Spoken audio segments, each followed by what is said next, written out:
যদি আপনার মনে হয় যে দেয়ালে পিঠ ঠেকে গেছে, কেউ কিছু করতে পারছে না আপনার জন্য, আপনি পরিপূর্ণ ইয়াকিনের সাথে, দৃঢ় বিশ্বাসের সাথে এই 4টা আমল নিয়মিত করবেন।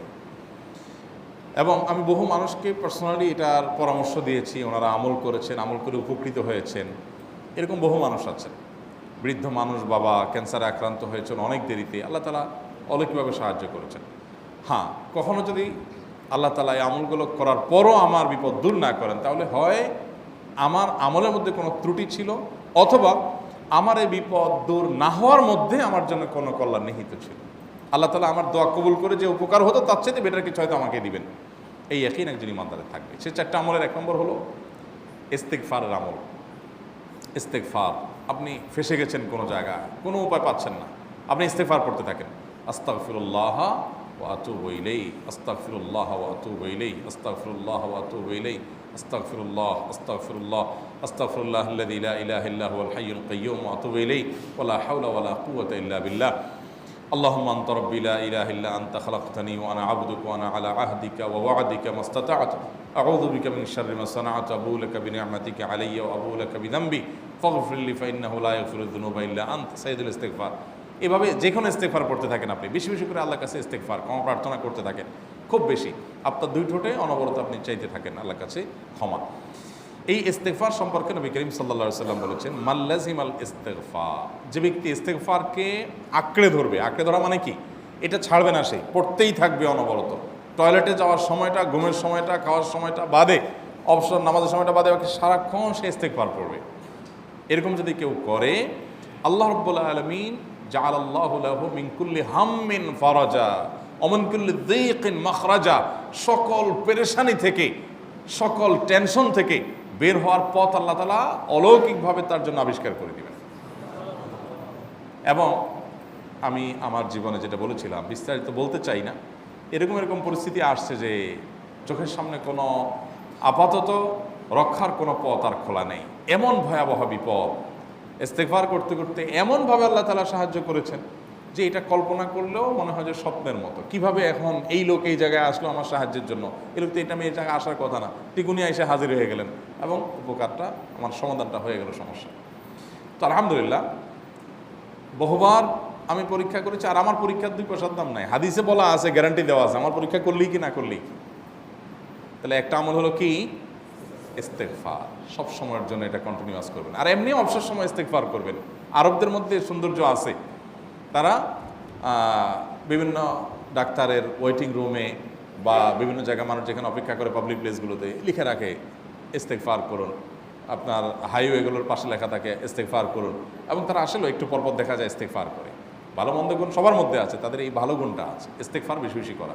আমরা ইস্তেগফার সচরাচর এইভাবে অনবরত অবসর সময় করার অভ্যাস অনেকের মধ্যেই নাই। আমরা এটা চালু করবো ইনশাআল্লাহ।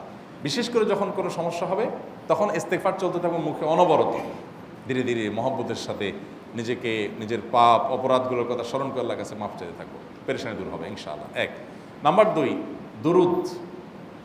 নবী করিম সাল্লাল্লাহু আলাইহি সাল্লামের প্রতি দুরুদ পাঠ করা, এটা যদি আপনি নিয়মিত করতে থাকেন মহব্বতের সাথে, আল্লাহুম্মা সাল্লি আলা মুহাম্মদ ওয়া আলা আলি মুহাম্মদ কামা সাল্লাইতা আলা ইব্রাহিম ওয়া আলা আলি ইব্রাহিম ইন্নাকা হামিদুম মাজিদ।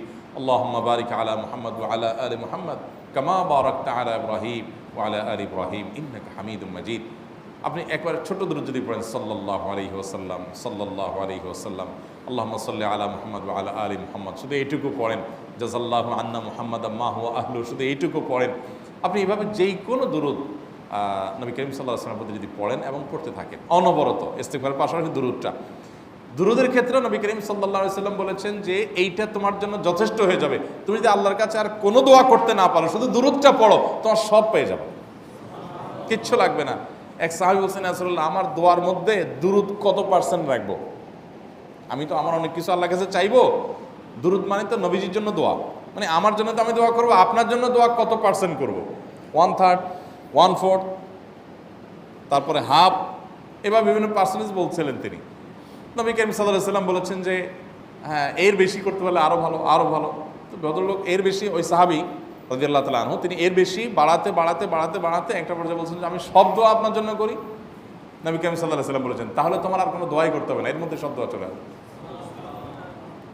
কারণ আপনি যদি বলেন আল্লাহ আপনার নবীর প্রতি আপনি রহমত নাজিল করেন, আপনার নবীর প্রতি আপনি শান্তি নাজিল করেন, আপনি যেটা দোয়া করেন, তো আল্লাহকে আল্লাহর নবীর প্রতি আপনি রহমত নাজিল করতে বললে আল্লাহ তাআলা আপনার প্রতি রহমত নাজিল করবেন কি করবেন না? আপনি কাউকে খুশি করতে চান, কার কাছ থেকে কিছু আদায় করতে চান, তার ছেলেটারে যদি হাদিয়া তোহফা দেন, আদর যত্ন করেন, তো বাই ডিফল্ট অটোমেটিকলি ওই লোকের সিম্পেথি আপনার দিকে আসবে কি আসবে না? চোখ বন্ধ করে আসবে। তো আল্লাহর নবীর জন্য যখন আপনি দোয়া করবেন তখন আল্লাহ তাআলা আপনার মধ্যে রহমত নাজিল করবেনই, এটা নবী সাল্লাল্লাহু আলাইহি ওয়াসাল্লামের ওয়াদা। যে কোনো পেরেশানি, তিনি আরো বলেছেন যদি কেউ দুরূদের আমল করে নিয়মিত, আল্লাহ রাব্বুল আলামিন তার সকল পেরেশানির জন্য যথেষ্ট করে দিবেন। এই আমলটাকে সবগুলো দূর করার জন্য যথেষ্ট হয়ে যাবে। এই দুরূদের আমলটা আমি দেখেছি সুবহানাল্লাহ গুলির মতো কাজ করে। আজকের ঘটনা, এক ভদ্রলোক সকালে একটা টেলিভিশন চ্যানেলে, বেসরকারি চ্যানেলে প্রোগ্রাম শেষ করে নামছিলাম লিফটে, তো উপস্থাপক উনি বলছিলেন যে ভাই মানে দুরূদের আমল পড়ে আমি কিছুদিন আগে একটা মানে এমন একটা অবস্থা যে এইটা থেকে বের হওয়ার কোনো পথ আর নাই, শুরু করলাম দুরূদ অনবরত, এরপরে আল্লাহ তাআলা আমাকে এমনভাবে উদ্ধার করলেন আমি কল্পনা করতে পারিনি। আলহামদুলিল্লাহ এই আমলগুলো করে অনেক ভাইরা আমাকে অভিজ্ঞতা জানাইছেন যে আলহামদুলিল্লাহ তাদের অভিজ্ঞতা অলৌকিক। হ্যাঁ, ওই যে বললাম কখনো যদি আল্লাহ তাআলা আপনার দোয়া কবুল না করেন তাহলে হয় আমার ত্রুটি আছে, আর না হলে আমার জন্য আল্লাহ তাআলা এর চেয়ে বেটার কিছু রেখেছেন, আমি সেই ইয়াকিন রাখবো ইনশাআল্লাহ বিইذنিল্লাহ। আর এই দোয়াতে সমাধান হবেই হবে, সে বিশ্বাস থাকতে হবে। নবী করিম সাল্লাল্লাহু আলাইহি ওয়াসাল্লাম বলেছেন, হাদিসে কুদসিতে আল্লাহ বলেছেন আনা ইনদা যান্নি আবদি বি, বান্দা আমার প্রতি যেমন ধারণা করে আমি তেমন আচরণ করি। এখন আপনি যদি চিন্তা করেন করে দেখি হয় কি না, দেখি ট্রাই করি, তাহলে ওই আল্লাহ তাআলা বলবেন ঠিক আছে দেখতে থাক। আপনি যদি ইয়াকিন করেন যে না নবী করিম সাল্লাল্লাহু আলাইহি ওয়াসাল্লাম যে বলেছেন অতএব সেটা হবেই, আর আল্লাহ রাব্বুল আলামিনের কাছে আমি ওইভাবেই চাবো যে আল্লাহ দিবেনই, আমি নিয়েই ছাড়বো, ইনশাআল্লাহ গুলি মিস হতে পারে, আপনার দোয়া মিস হবে না। ওই ইয়াকিন, ওই ঈমান আমার মধ্যে আনতে হবে, চেষ্টা করবো তো ইনশাআল্লাহ। তাহলে দুইটা আমল হলো, ইস্তেগফার আর দুরূদ। 3 নম্বর আরেকটা আমল হলো দোয়া ইউনুস। দোয়া ইউনুস, লা ইলাহা ইল্লা আনত সুবহানাক ইন্নী কুনতু মিনাজ জালিমিন। বেশি বেশি পড়তে থাকবেন, যখন বিপদে পড়বেন ইস্তেগফার আর দুরূদ পড়বেন সবচেয়ে বেশি, আর মাঝে মধ্যে দোয়া ইউনুস, লা ইলাহা ইল্লা আনত সুবহানাকা ইন্নী কুনতু মিনাজ জালিমিন। আল্লাহ সুবহানাহু ওয়া তাআলা কোরআনে কারিমে এই দোয়ার পরে বলেছেন ওয়াকাযালিকা নুনজিল মুমিনিন।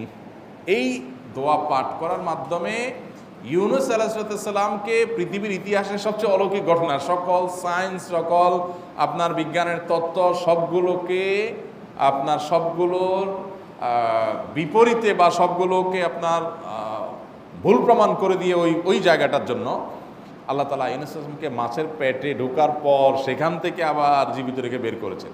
অক্সিজেন অভাবে তো সেখানে এমনি মারা যাওয়ার কথা, আরও নানা কারণে মারা যাওয়ার কথা, তাই না?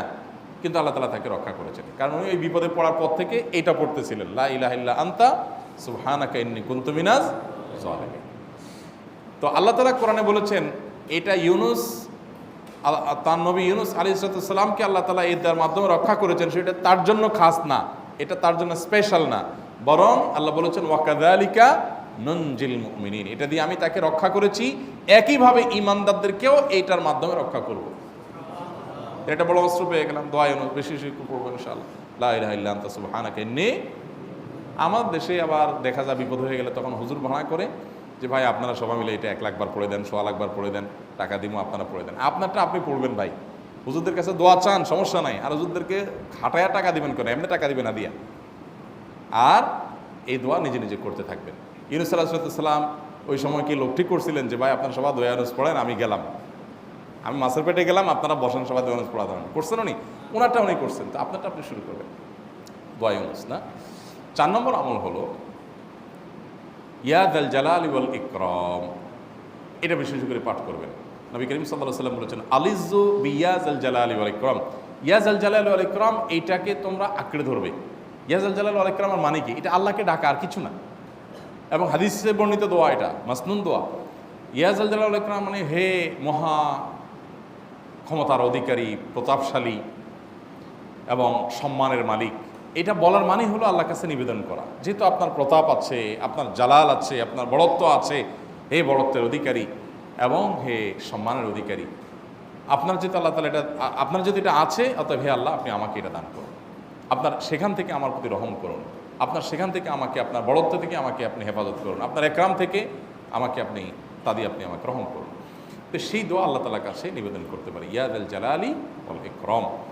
এর পাশাপাশি তাহাজ্জুদের নামাজ এবং যে কোনো নফল নামাজ, কারণ নবী সাল্লাল্লাহু আলাইহি সাল্লাম ইজা হাজাবাহু আমরুন সাল্লাহ, নবীজি সাল্লাল্লাহু আলাইহি সাল্লামের কোনো পেরেশানি শুরু হলে আগে ওযু করে 2 রাকাত নামাজ পড়তেন, ওযু করে 2 রাকাত নামাজ পড়তেন। আমাদের যখন পেটে ব্যথা শুরু হয় আগে কার কথা মনে পড়ে? ডাক্তারের কথা মনে পড়ে। যখন গায়ে জ্বর আসে সবার আগে মনে পড়ে কিসের কথা? নাপা, নাপা, ঠিক না? জ্বর আসছে গায়ে, সবার আগে আমরা কি চিন্তা করি? নাপা। নাপা আপনি চিন্তা করেন, খান, নিষেধ না তো, ওষুধ গ্রহণ করা সুন্নত। নবী সাল্লাল্লাহু আলাইহি সাল্লাম নির্দেশ করেছেন ওষুধ সেবন করতে, আপনি করেন, ভালো কথা। কিন্তু ইমানদার সব কিছুর আগে ব্যথা আসছে, তাহলে ব্যথার জন্য একটা ওষুধ দোয়া শিখেছেন, দোয়াটা আগে করবে, পাশাপাশি ওইটা করবে। এলো ইমানদারের কাজ। আমরা আজকাল ইমান থেকে অনেক দূরে সরে গেছি। আল্লাহ আমাদের সেই ইয়াকিন দান করুন। তাহাজ্জুদের সময় দোয়া, অনেক বেশি দোয়া কবুল হয়। তাহলে 4টা আমল ইনশাআল্লাহ আপনাকে এই ভয়াবহ বিপদ থেকে উদ্ধার করার জন্য সাহায্য করবে ইনশাআল্লাহ। সে ইয়াকিন নিয়ে করবেন। সেই সাথে as-সাদাকা তারদুল বালা, দান সাদাকা করা, অন্যান্য যে আমলগুলো আছে টুকটাক সেগুলোর সাথে সাথে চালানো। বাকি এই 4টাকে বেসিক্যালি একটু জোরভাবে করতে থাকা।